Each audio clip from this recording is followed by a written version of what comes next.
Om Shanti. Good morning. आज 2रा जुलाई 2026 साकार बापदादार मधुर महावाक्य।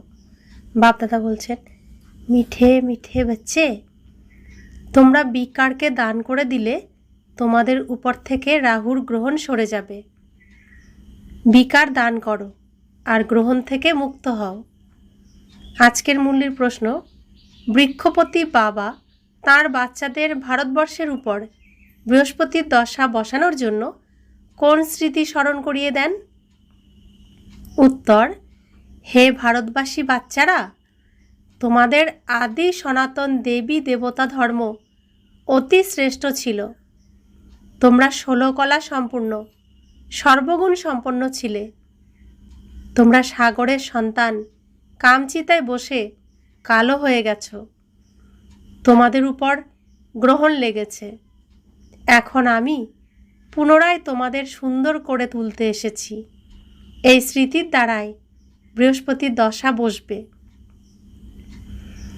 আজকের মুরলির প্রথমে গীত বেজেছে ওম নমঃ শিবায়। ওম শান্তি। কার মহিমা শুনছ? অসীম জগতের বাবা, যিনি উচ্চ থেকে উচ্চতর, পরম পিতা পরমাত্মা, তাঁর মহিমা। সবার উপরে একজন যিনি বসে থাকেন, যেখানে দ্বিতীয় কেউ পৌঁছাতে পারে না, যাকে খণ্ডন করা যায় না, যে অদ্বিতীয়, সে আমাদের বাবা, তাঁর মহিমা। লৌকিক বাবার জন্য এ কথা বলা হয় না। বাচ্চারা জানে সকল আত্মাদের পারলৌকিক বাবা তিনি হলেন উচ্চ থেকে উচ্চতর। তার নাম শিব। নাম রূপ ছাড়া কোনো জিনিস হতে পারে না। এই সময় সবার উপরেই রাহুর গ্রহণ লেগেছে। সেই জন্যই একে আয়রন এজ ওয়ার্ল্ড বলা হয়। দশাও অনেক রকম হয়, বৃহস্পতির দশা, শুক্রের দশা। এখন তোমাদের উপরে বৃহস্পতির দশা চলছে। যার মহিমা শুনছ, উচ্চ থেকে উচ্চ ভগবান শিব বাবা, ওনার প্রকৃত নাম শিব। এছাড়াও অনেক অনেক নাম রাখা হয়েছে ভক্তিমার্গে। প্রকৃত নাম শিব বাবা। বাবা বোঝান, আমি চৈতন্য বীজ রূপ, সত্য চিত্ত, অর্থাৎ চৈতন্য বলা হয়। আবার সুখের সাগর, আনন্দের সাগর, শান্তির সাগরও বলা হয়। সম্পূর্ণ মহিমা শুধুমাত্র তাঁর জন্যই। ভারতবাসীরা মহিমা করে, কিন্তু কিছুই জানে না। আমাদের বাবা, তিনি সবসময় তার আসল স্বরূপে থাকেন, কখনো নিজেকে পরিবর্তন করেন না। সবসময় তিনি আত্মারূপে বসে থাকেন। তিনি পোশাক পরেন না, সব পোশাক সন্তানদের দিয়ে দিয়েছেন। তার দেহরূপী কোনো পোশাক নেই। তিনি সদা আত্মারূপেই থাকেন, তাই তিনি সদা সত্য। তো বাবা বলছেন, তিনি সত্য, তিনি চৈতন্য, তিনি বীজ রূপ, তিনি সদা একই রূপে থাকেন, তিনি সদা কল্যাণকারী, তাই তিনি শিব, শিবম।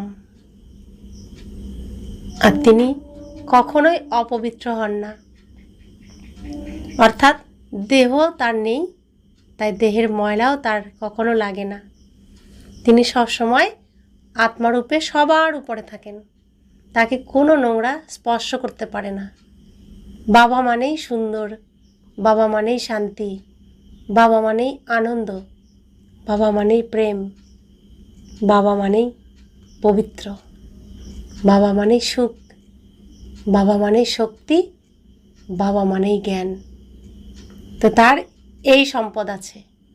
তো তার সাথে যোগাযোগ রাখলে তার কাছ থেকে এই সমস্ত সম্পদই প্রাপ্ত করা যাবে। তাই তিনি বলেন, আমার সাথে যোগাযোগ করো, আমাকে স্মরণ করো, যোগ করো, অর্থাৎ জুড়ে নাও আমাকে তোমার সাথে।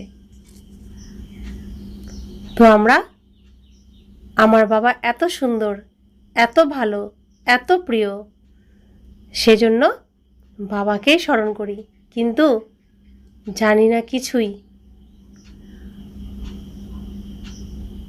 তো বাবা বলছেন ভারতবাসীরাই মহিমা করে, কিন্তু কিছুই জানে না, কারণ ভারতবাসীরা সব বাবার কাছ থেকেই প্রাপ্ত করে। তাদের বুদ্ধি সম্পূর্ণরূপে পাথর হয়ে গেছে। কে বানিয়েছে পাথর বুদ্ধি? রাবণ। সত্যযুগে ভারতবাসীরা পারস বুদ্ধির ছিল। আজ থেকে 5000 বছর আগে এই ভারতবর্ষ পারসপুরী ছিল, যেখানে দেবী দেবতারা বাস করত। ভারত অবিনাশী খণ্ড গাওয়াও হয়ে থাকে। ভারতেই পারস বুদ্ধির দেবতারা ছিল। এই সময় পাথর বুদ্ধি পতিতদের বাস। কিভাবে পতিতে পরিণত হয় এ কথাও বাবা বুঝিয়েছেন। দাপর থেকে যখন কাম চিতায় বসো, তখনই কালো হয়ে যাও। কাম অগ্নিতে সব ভস্ম হয়ে গেছে। পবিত্রতা প্রধানত ভারতের জন্যই এ কথা বলা হয়। ভারতে পারস বুদ্ধির দেবতাদের রাজ্য ছিল। তাকে বিষ্ণুপুরী রামরাজ্যও বলা হয়। এসবই বাবা এসে বলেন। তিনি বলেন, মিষ্টি মিষ্টি প্রিয় বাচ্চারা, তোমরা যখন সত্যযুগে ছিলে সর্বগুণ সম্পন্ন ছিলে।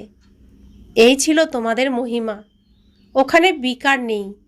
দাপর থেকে রাবণ এবং 5 বিকারের রাজ্য শুরু হয়েছে।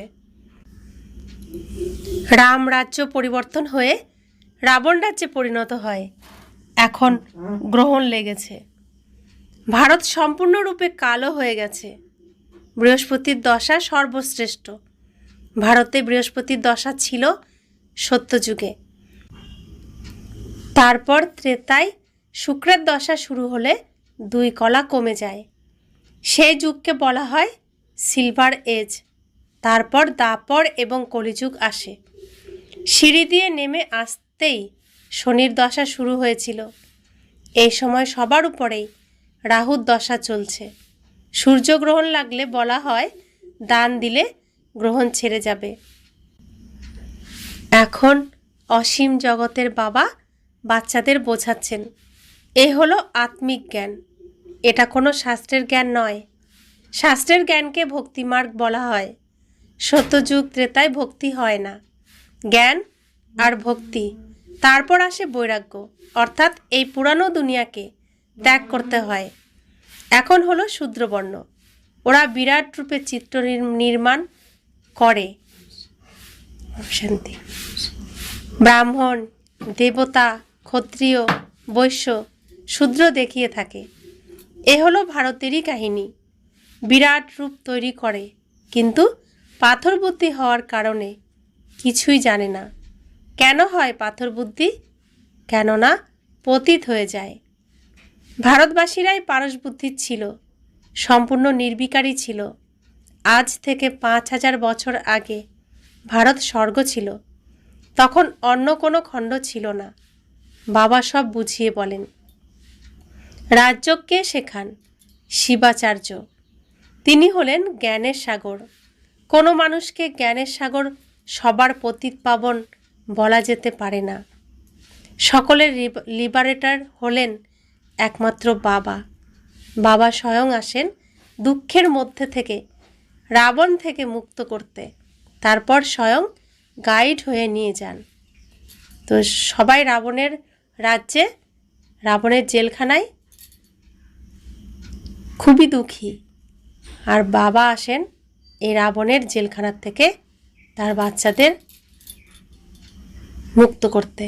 তারপর তিনি গাইড হয়ে রাস্তা দেখিয়ে দেখিয়ে ঘরে নিয়ে যান। তাকে রুহানি পান্ডাও বলা হয়ে থাকে। বাবা বলেন, আমি সব আত্মাদের পান্ডা, সবাইকে ফিরিয়ে নিয়ে যাব। আমার মতো গাইড কেউ হতে পারে না। বলাও হয়ে থাকে, god father is liberator, guide, blissful. তিনি সবাইকে দয়া করেন, কেননা সাগরের সন্তানরা কামচিতায় বসে পুড়ে মরেছে। বিশেষভাবে ভারতের বিষয় এটা। বাবা বলেন, তোমরা 16 কলা সম্পূর্ণ নির্বিকারী ছিলে। এখন কামচিতায় বসে তোমরা কি হয়ে গেছো? এখন আবারও বাবা এসেছেন। বৃক্ষপতি বাবা এসে মানুষ মাত্রেই বসার উপর বৃহস্পতির দশা শুরু করেন। বিশেষ করে ভারত, সাধারণ বিশ্বের উপর এই সময় রাহুর গ্রহণ চলছে। বাবা বলেন, আমি এসেই বিশেষত ভারত এবং তৎসহ পুরো দুনিয়ার গতি সদ্গতি করিয়ে থাকি। তোমরা এখানে এসেছই পারসবুদ্ধি হতে। মোস্ট ভিলবেড বাবা হলেন তিনি। সমস্ত প্রেমিকদের একমাত্র প্রিয়তম হলেন তিনি। সব নেশানে লিঙ্গ অবশ্যই বানায়, কারণ তিনি হলেন সকলের বাবা। শিবের মন্দিরও ভারতে অনেক আছে, যাকে শিবালয় বলা হয়, থাকার স্থান। সত্যযুগে দেবী দেবতা ধর্মের মানুষ বাস করে, কিন্তু ওই ধর্ম কবে ছিল, তাদের রাজ্য কখন ছিল, কিছুই জানা নেই। কোথাও কোনো কিছু লেখা নেই। আমরা তো দাপর যুগ থেকে কলিযুগের সমস্ত ইতিহাস জানি, কিন্তু সত্যযুগ ত্রেতাযুগ সম্পর্কে কোথাও কিছু লেখা নেই। বাবা এসেই বোঝাচ্ছেন, তবেই আমরা জানছি। তিনি জানাচ্ছেন, তাই জানছি, বুঝছি। সত্যযুগের আয়ু দীর্ঘ লিখে দিয়েছে। বাবা বসে বোঝান, তোমাদের উপরে এখন বৃহস্পতির দশা বসেছে 21 জন্মের জন্য।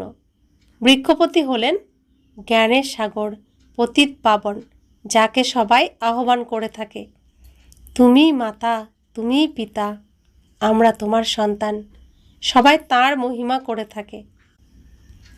প্রকৃতপক্ষেই সত্য এবং ত্রেতাযুগে অগাধ সুখ ছিল, যখন বাবাই হেভেনলি গডফাদার, স্বর্গের রচয়িতা। তখন তো আমাদেরও স্বর্গে থাকা উচিত। বাবা বোঝান, তোমরাও স্বর্গবাসী ছিলে, এখন নরকবাসী হয়ে গেছো।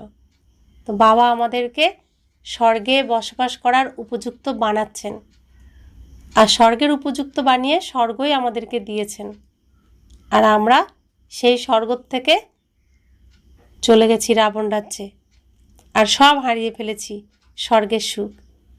তো বাবা বলছেন, ভারতেই আদি সনাতন দেবী দেবতা ধর্ম ছিল। যেমন খ্রিস্টান ধর্মাবলম্বীরা তাদের খ্রিস্টান ধর্ম নিয়েই চালিয়ে যেতে থাকে। বাবা বলেন, তোমরা দেবী দেবতা ধর্মাবলম্বীরা নিজের ধর্মকে কিভাবে ভুলে গেলে? তোমরা তো দেবী দেবতা ধর্মের ছিলে। তা আচরণ ছিল দেবী দেবতার মতো। দয়া, করুণা, ক্ষমা ভাব, প্রেম, সুখ, শান্তি, পবিত্রতা, এসব ছিল আমাদের ধর্ম, আর আমরা সব হারিয়ে ফেলেছি। বাবা মনে করিয়ে দেন, তোমাদের সবচেয়ে শ্রেষ্ঠ ধর্ম কর্ম ছিল। এখন তোমরা নীচ, পাপী, কাঙ্গাল হয়ে গেছো। তোমরাই হলে দেবতাদের পূজারী, তবে নিজেদের হিন্দু কেন বলো? ভারতের আজ এই অবস্থা এসে দাঁড়িয়েছে। যারা দেবতা ধর্মে ছিল তারাই আজ বিকারগ্রস্ত হওয়ার কারণে নিজেদের দেবতা বলতে পারে না। বাবা বলেন, এখন এই পতিত দুনিয়ার অন্তিম সময়, মহাভারতের লড়াই প্রস্তুতির পথে। ভগবানুবাচ, আমি তোমাদের সত্যযুগের জন্য রাজযোগ শেখাই। ভগবান তো একজনই, আমরা তাঁর বাচ্চারা হলাম শালগ্রাম। বাবা বলেন, তোমরা যারা পূজ্য ছিলে তারাই ভক্ত পূজারী হয়ে গেছো। এখন আবার ঈশ্বরীয় জ্ঞান ধারণ করছো পূজ্য দেবী দেবতা হওয়ার জন্য। তারপর আবারও দাপরে এসে পূজ্য থেকে পূজারী হবে। তোমরা সম্পূর্ণ 84 জন্ম নিয়ে থাকো। যারা 84 জন্ম নিয়েছে তারাই সে ব্রহ্মাকুমার, ব্রহ্মাকুমারী হবে। যারা 33 কোটি দেবী দেবতা তারাই ব্রহ্মাকুমার, ব্রহ্মাকুমারী হবে। ব্রহ্মা দ্বারা আদি সনাতন দেবী দেবতা ধর্মের স্থাপনা গাওয়াও হয়ে থাকে। প্রজাপিতা যখন নিশ্চয় অসংখ্য বাচ্চাও হবে, অবশ্যই এখানে হওয়া উচিত। কত অসংখ্য প্রজা, এই ব্রাহ্মণদেরই দেবতা হতে হবে। বাবা এসে শূদ্রদের পরিবর্তন করে ব্রাহ্মণ ধর্মের স্থাপনা করেন। এই সঙ্গম যুগে আদি সনাতন দেবী দেবতা ধর্মের স্থাপনা হয়ে থাকে। এটা হলো কল্যাণকারী সঙ্গম যুগ। এই লড়াইকেই কল্যাণকারী বলা হয়। এই বিনাশের পরেই স্বর্গের গেট খোলে। তো রাত আর সকাল, এই রাত থেকে সকাল হওয়ার যে প্রসেস, এর মধ্যে রাতের অন্ধকারের বিনাশ হয়, দিনের আলোর সূচনা হয়। মাঝখানে আসেন ভগবান, এই অন্ধকার দূর করে আলো প্রকাশ নিয়ে আসেন তিনি। তো প্রকাশের স্থাপনা করেন। তো আমরা এখন সেই স্থাপনার কার্যে, তো যারা এই স্থাপনার কার্যে থাকবে তারাই দেবী দেবতা। কারণ অন্ধকার মানেই বিকার, আলো মানেই নির্বিকার। আমরা এখন সম্পূর্ণ শুদ্ধ পবিত্র আত্মা, যারা নির্বিকারী হয়ে দেবতা ধর্ম গ্রহণ করে, দেবী দেবতা ধর্ম গ্রহণ করে, আমরা দেবী দেবতার আচরণ শিখে সম্পূর্ণ দেবী দেবতার অভিনয় করার উপযুক্ত হয়ে স্টেজে আসবো সত্যযুগে। আর সেই ট্রেনিং, সেই রিহার্সাল এখন স্বয়ং বাবা, পরমপিতা পরমাত্মা শিব বাবা এসে আমাদের করাচ্ছেন। তো অন্ধকার আর আলোর লড়াই, শুভ অশুভ আর শুভর লড়াই, দুঃখ আর সুখের লড়াই। তো এখানে আলোর স্থাপনা, সুখের স্থাপনা এখন হতেই হবে। তো এই লড়াইকেই কল্যাণকারী বলা হয়। অধর্ম আর ধর্ম, ধর্ম স্থাপনার লড়াই চলছে। তো এই লড়াইকেই কল্যাণকারী বলা হয়। এই বিনাশের পরেই স্বর্গের গেট খোলে। তোমরা এখানে এসেছো স্বর্গবাসী হতে বা বিষ্ণুপুরীতে যেতে। বাচ্চারা, তোমাদের উপর এখন অবিনাশী বৃহস্পতির দশা।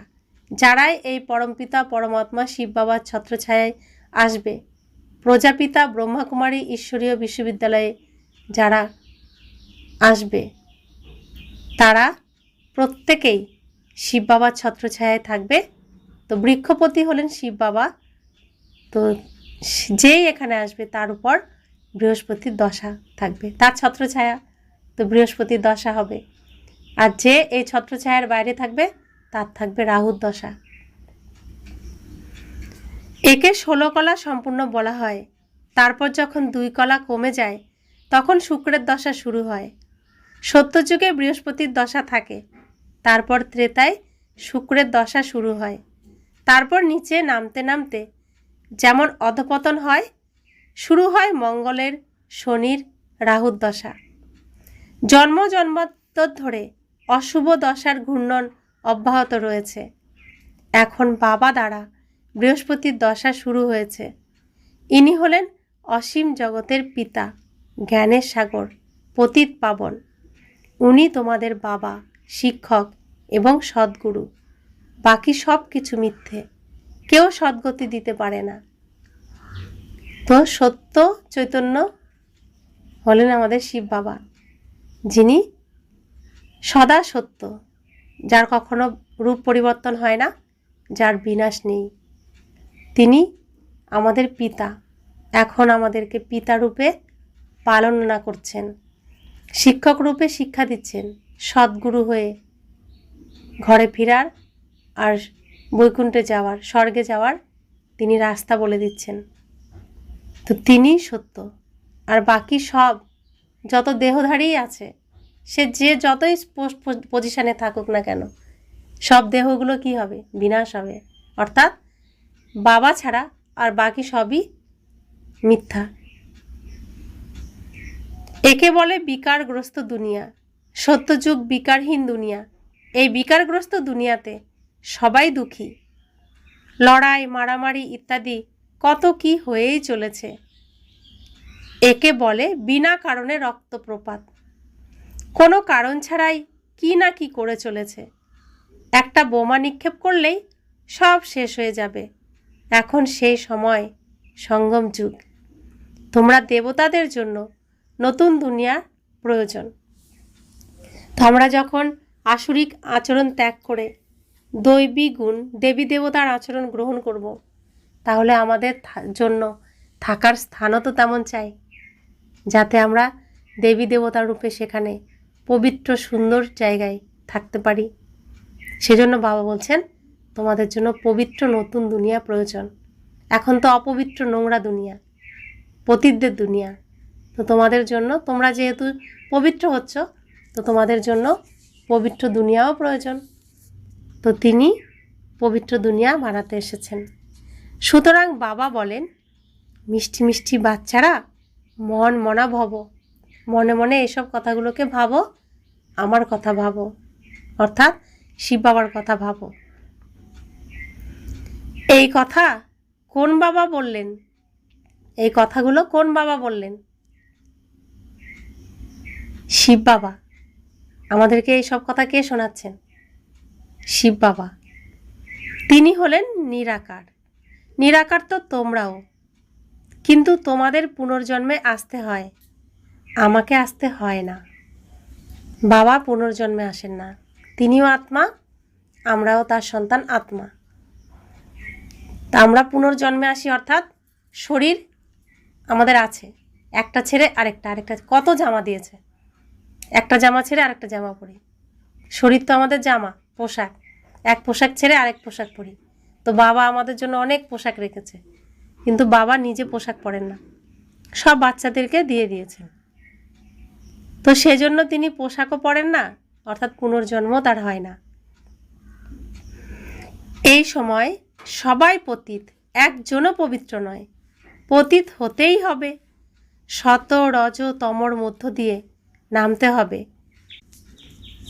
এই সময় সম্পূর্ণ কল্পবৃক্ষ জরাজীর্ণ অবস্থায় পরিণত হয়েছে। দুনিয়া সম্পূর্ণরূপে পুরানো হয়ে গেছে। এখন পুনরায় তাকে নতুন করে নির্মাণ করতে হবে।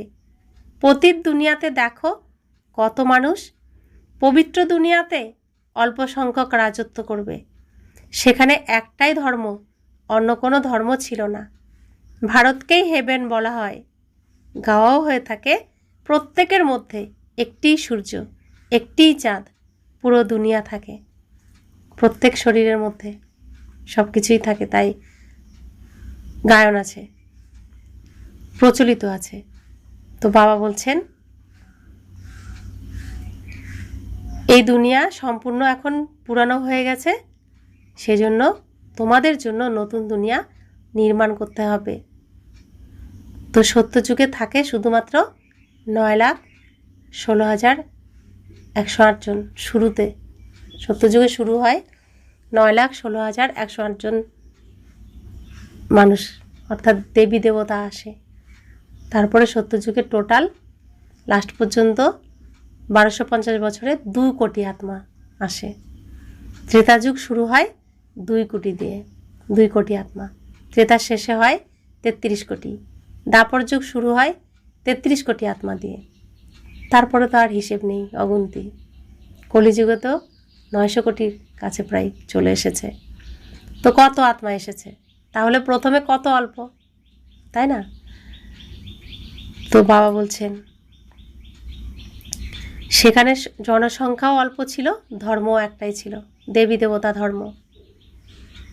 তো ছিল সেটা স্বর্গ, সুখ আর সুখ, সেখানে কেউ কাউকে দুঃখ দিত না।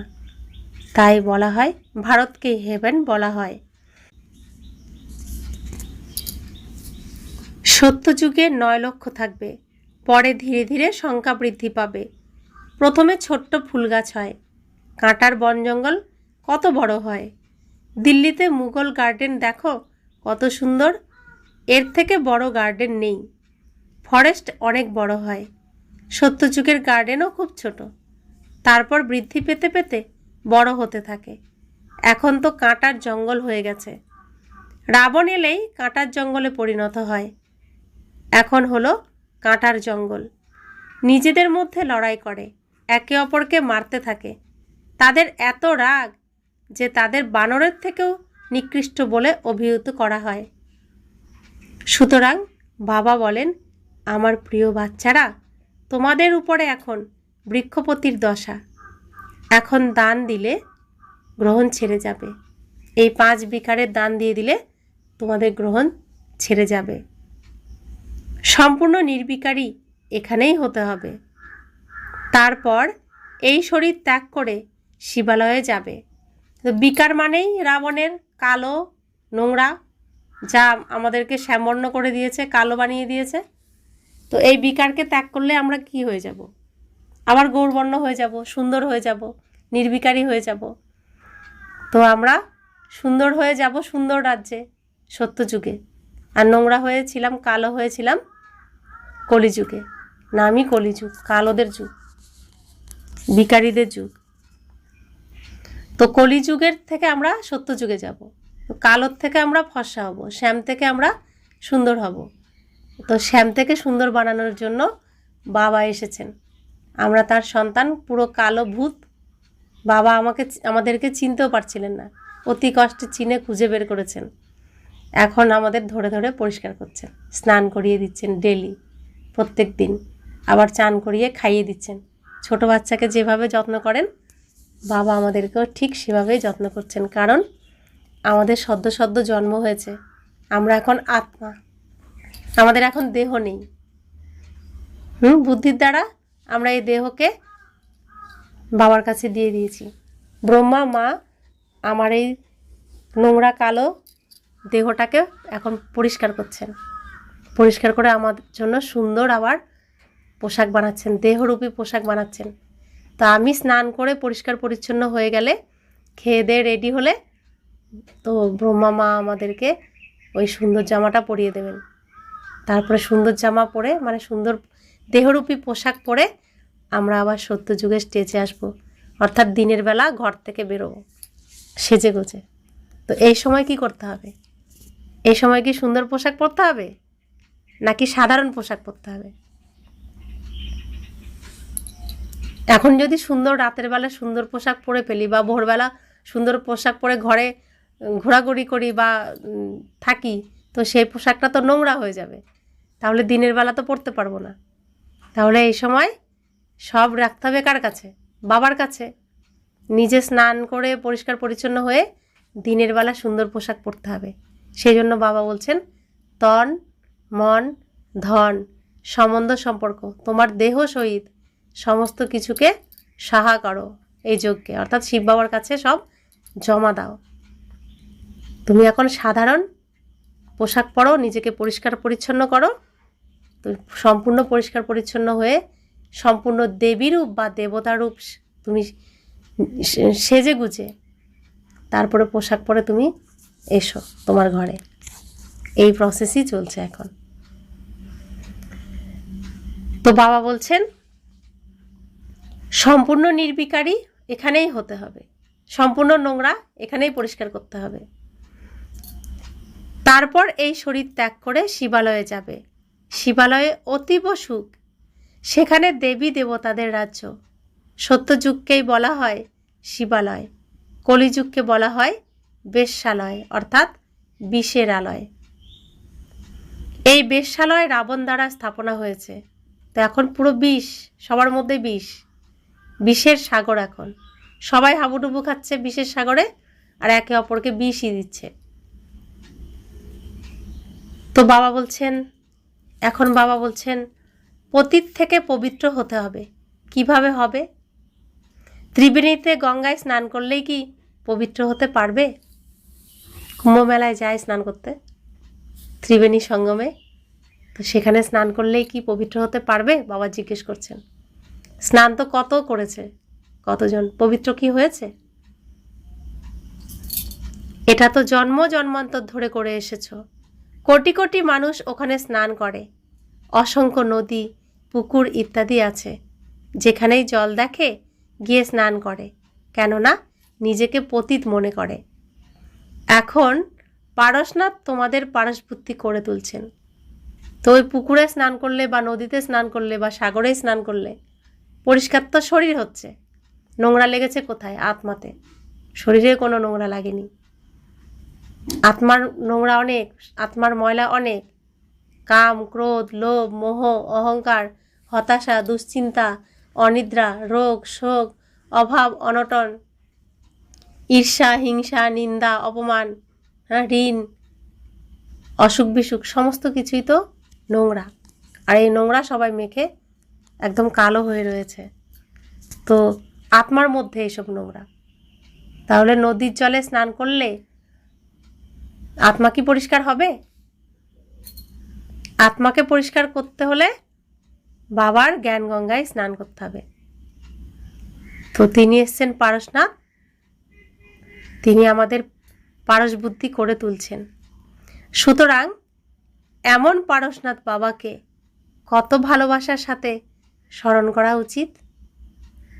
তো যিনি লোহা থেকে সোনা বানাচ্ছেন, কাঁটা থেকে ফুল বানাচ্ছেন, কালো থেকে সুন্দর বানাচ্ছেন, ফর্সা বানাচ্ছেন, শ্যাম থেকে গৌর বানাচ্ছেন, না সুন্দর বর্ণের বানাচ্ছেন। তো যিনি এত পরিশ্রম করছেন আমার জন্য, সেই বাবাকে কত ভালোবাসা উচিত। আমি নোংরা বলে তিনি নোংরাতে এসেছেন না আমাকে পরিষ্কার করতে, তিনি নোংরা হতেও রাজি আমার জন্য। আর অন্য দেহধারীরা নোংরা করতে রাজি, নোংরা করে ছুঁড়ে ফেলে দিতে রাজি, নিজেই নোংরা করবে, বিষ দেবে, তারপর বলবে তুমি নোংরা হয়ে গেছো, দূর হও। তাই তো বলে দেহধারীরা, কি বলে? নিজেই রাগ দেখাবে, নিজেই বলবে এটা করো সেটা করো, তারপরে বলবে তুমি যাচ্ছে তাই, সরো চোখের সামনের থেকে, তাই তো বলবে। আর শিব বাবা কি করেছেন? আমি নোংরা, আমি পাপী, আমি নীচ, আমি অধম, কোনো গুণই নেই আমার মধ্যে। আর তিনি সর্বগুণের ভাণ্ডার, কিন্তু তিনি তার সব কিছু নষ্ট করতে রাজি আমাকে সুন্দর বানানোর জন্য, তাই না?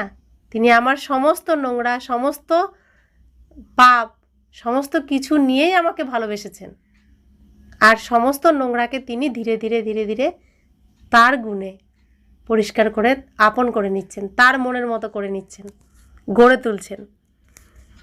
তাও কত মিষ্টিভাবে, কত ভালোবেসে। এমনভাবে কেউ কি ভালোবাসতে পারবে? এমনভাবে কেউ প্রেম করতে পারবে? কেউ পারবে না, একমাত্র শিব বাবা ছাড়া। আর এটা আমরা প্রত্যক্ষ অনুভবী। সবসময় তিনি আমাদের সাথে থাকেন, কথা বলেন, গাইড করেন, আমরা তো প্রত্যেকে সেটা অনুভব করছি। তাহলে এমন বাবাকে, তাকে ছেড়ে অন্য কিছু ভাবা উচিত? এমন সাথী, তিনি সমস্ত সম্বন্ধ সম্পর্কে সাথে থাকেন, সন্তান রূপেও থাকেন, বন্ধু রূপেও থাকেন, দাদা ভাই রূপেও থাকেন, মা বাবা রূপেও থাকেন, শিক্ষক রূপেও থাকেন, গুরু রূপেও থাকেন, স্বামী রূপেও থাকেন, প্রেমিক রূপেও থাকেন। তো যেমন যখন সম্বন্ধর প্রয়োজন তিনি তেমনভাবেই সাথে থাকেন। আমি ভুলে যাই, অন্য দেহধারীকে মনে করতে গিয়ে তাকে মনে রাখি না, কিন্তু তিনি কখনো ভুল করেন না। সবসময় সাথে থাকেন, অপেক্ষা করেন আমার দিকে কখন তাকাবে, আমার সাথে একটু সময় কখন কাটাবে, সব সময় সাথে থাকেন। তো এমন সাথী, তাকে কি আর ছাড়তে ইচ্ছা করে? তাকে কি ভোলা উচিত? अच्छा, मीठे मीठे सिकिला दे बच्चों प्रति मात पिता बाप दादा का याद प्यार और गुड मॉर्निंग। रूहानी बाप की रूहानी बच्चों को नमस्ते। हम रूहानी बच्चों की रूहानी मात पिता बाप दादा को याद प्यार, गुड मॉर्निंग और नमस्ते नमस्ते नमस्ते। शुक्रिया बाबा, शुक्रिया बाबा, शुक्रिया। ধারণার জন্য মুখ্য সার। প্রথম ধারণা, এই কাঁটার দুনিয়া থেকে ফুলের বাগিচায় যাওয়ার জন্য যা কিছু কাঁটা আছে, বিকার আছে, তাকে বের করে দিতে হবে। পারসবুদ্ধি করে তুলছেন যিনি, সেই বাবাকে অত্যন্ত ভালোবাসার সাথে স্মরণ করতে হবে। দ্বিতীয় ধারণা, এই কল্যাণকারী সঙ্গম যুগে শূদ্র থেকে ব্রাহ্মণ, তারপর দেবতা হওয়ার জন্য পুরুষার্থ করতে হবে। রাহুর গ্রহণ থেকে মুক্ত হওয়ার জন্য বিকারকে দান করতে হবে। বরদান, সঙ্গম যুগে প্রতিটি কর্ম কলার রূপে করে 16 কলা সম্পূর্ণ ভব। সঙ্গম যুগে প্রতিটি কর্ম কলার রূপে করে 16 কলা সম্পন্ন ভব। সঙ্গম যুগ হলো বিশেষ কর্মরূপী কলা দেখানোর যুগ, যার প্রতিটি কর্ম কলার রূপে হয়। তার প্রতিটি কর্ম বা গুণের গায়ন হয় 16 কলা সম্পন্ন, অর্থাৎ প্রতিটি চলন সম্পূর্ণ কলার রূপে দেখা যাবে। কলা অর্থাৎ গুণ। এই হলো সম্পূর্ণ স্টেজের নিদর্শন। সাকারে যেমন বাণী এবং চলন সবেতেই বিশেষত্ব দেখা গিয়েছিল, তাহলে এটা হলো কলা। ওঠা বসার কলা, দেখার কলা, চলনের কলা ছিল। সবেতেই পৃথক ভাব আর বিশেষত্ব ছিল, তাই এমন ফলফাদার করে 16 কলা সম্পন্ন ভব। তো ব্রহ্মা বাবা, যার মধ্যে শিব বাবা থাকতেন, তার চলা ওঠা বসা দেখা ভাবনা সমস্ত কিছুই ছিল অলৌকিক আর শ্রেষ্ঠ, সম্পূর্ণ গুণ। তাই তিনি 16 কলা সম্পন্ন হয়েছেন, সেজন্য শ্রীকৃষ্ণ হলেন। তো তাকে ফলো করতে হবে, শিব বাবাকে স্মরণ করতে হবে, আর ব্রহ্মা বাবাকে ফলো করতে হবে, অনুসরণ করতে হবে। কিভাবে তিনি 16 কলা সম্পন্ন হচ্ছেন, তিনি কিভাবে দৃষ্টি রাখতেন, তার ভাবনা কেমন ছিল, তিনি কেমনভাবে বসতেন, তিনি কেমনভাবে হাঁটতেন, সমস্ত কিছু আমাদের শিক্ষণীয়। সেজন্য তার প্রত্যেকটি আচরণই সুন্দর, শ্রেষ্ঠ। তাই শ্রীকৃষ্ণ রূপে তিনি সমস্ত পুজো পাচ্ছেন। তার ঘুম থেকে ওঠাও পুজো পাচ্ছে, তার হাঁটা চলাও পুজো পাচ্ছে, তার বসাও পুজো পাচ্ছে, তার স্নানও পুজো পাচ্ছে, তাই না? তার ঘোরাফেরাও পুজো পাচ্ছে, তার শয়ন মানে ঘুমানোও পুজো পাচ্ছে। তো ঘুম থেকে ওঠা থেকে রাতে ঘুমাতে যাওয়া পর্যন্ত তার প্রত্যেকটি আচরণই পুজো পাচ্ছে। তাই তো পালন করে না সবাই। গোপালকে ঘুম থেকে তোলে, স্নান করায়, খাওয়ায়, জামা কাপড় পরায়, একটু ঘুরতেও নিয়ে যায়, আবার ঘুম পাড়িয়ে দেয়, করে না প্রত্যেক দিন? তো তার প্রত্যেকটি আচরণকেই পূজা করে, এতটাই শ্রেষ্ঠ। তো সেই ব্রহ্মা বাবার সন্তান আমি, তার কুমারী, সেই শিব বাবার সন্তান আমি। তাহলে আমিও তো সেই একই হব না? তারা যা শেখাচ্ছেন তাই তো শিখব। তাহলে আমি আত্মাও 16 কলা সম্পূর্ণ, সর্বগুণ সম্পন্ন, সম্পূর্ণ নির্বিকারী, মর্যাদা পুরুষোত্তম, অহিংসা পরম ধর্ম, শ্রীকৃষ্ণের সমান গুণ আমিও ধারণ করব। কারণ বাবা যা ব্রহ্মা বাবাকে শিখিয়েছেন, সেই একই শিক্ষা আমাকেও দিচ্ছেন। শ্রীকৃষ্ণর সমান বানানোর জন্যই তিনি এসেছেন আর শিক্ষা দিচ্ছেন। স্লোগান: পাওয়ারফুল সেই যে দ্রুত পরখ করে সিদ্ধান্ত নিতে জানে। অব্যক্ত ইশারা: জ্বালাস্বরূপ স্থিতিতে থেকে শক্তিশালী স্মরণের অনুভব করো। বাচ্চারা, তোমাদের যোগ যখন জ্বালাস্বরূপ এবং শক্তিশালী হবে, তখনই পবিত্রতার অগ্নি সেকেন্ডে বিশ্বের আবর্জনাকে ভস্ম করতে পারবে। পবিত্রতার এই শক্তি হলো মহান শক্তি। অন্তিম সময়ে যখন তোমরা সম্পূর্ণ পবিত্র হয়ে যাবে, তখন তোমাদের শ্রেষ্ঠ সংকল্পের একাগ্রতার অগ্নির দ্বারা এই সব আবর্জনা ভস্ম হয়ে যাবে। তো এই দুনিয়ার সমস্ত নোংরা আবর্জনা বাবা ভস্ম করছেন, সাথে আমরাও ভস্ম করার কাজে বাবাকে সহযোগিতা করব। তো বাবা আমাদের ভেতরের সমস্ত নোংরাকে আগে ভস্ম করবেন, ভস্ম করছেন, আর সেই ভস্ম করার কাজে আমাকেও তৎপর হতে হবে। তা আমি নোংরা থাকলে অন্যকে পরিষ্কার কিভাবে করব? তা আমি প্রথমে নিজে পরিষ্কার হব, তারপর তো অন্যকে পরিষ্কার করব। তাই বাবা বলছেন, তোমরা সম্পূর্ণ পরিষ্কার হয়ে গেলে, পবিত্র হয়ে গেলে, তখন অন্যদেরও তোমরা পরিষ্কার করতে পারবে তোমাদের অগ্নির দ্বারা। তাদের সমস্ত নোংরাকে ভস্ম করতে পারবে, আবর্জনাকে ভস্ম করতে পারবে। তো এটাই হলো শ্রেষ্ঠ কর্ম। আর এখন এই শ্রেষ্ঠ কর্ম আমাদের করে আমাদের মনের যে ইচ্ছা স্বর্গ লাভ করা, সেই শ্রেষ্ঠ স্থানে আমরা পৌঁছাবো। সেজন্য শ্রেষ্ঠ কর্ম করতে হবে। শুধু পুজো করলে, প্রসাদ খেলে, গুণগান করলে আমরা কি নিজে শ্রেষ্ঠ হব? আর নিজে শ্রেষ্ঠ না হলে শ্রেষ্ঠ স্থানে কি যেতে পারবো? তাহলে শ্রেষ্ঠ গুণ ধারণ করতে হবে, নিজেও গুণী হতে হবে, তবে গুণধরের কাছে আমরা যেতে পারবো, তাই তো? তাহলে এখন গুণ ধারণ করার সময়, এখন শুধুমাত্র পুতুলের সামনে থেকে সময় নষ্ট করার সময় নয়, এখন নিজেকে তৈরি করার সময়, তাই না? তা আমরা এখন শিব বাবা যেমন বলছেন, ব্রহ্মা বাবা যেমন বলছেন তেমনই চলবো। আর আমরা শ্রেষ্ঠ কর্ম করে শ্রেষ্ঠ স্থান, আমাদের যে স্বপ্নের স্থান স্বর্গ বৈকুণ্ঠ, সেখানে আমরা পৌঁছে যাব, কৃষ্ণপুরীতে পৌঁছে যাব, পৌঁছানোর যোগ্যতা অর্জন করব। ওম শান্তি।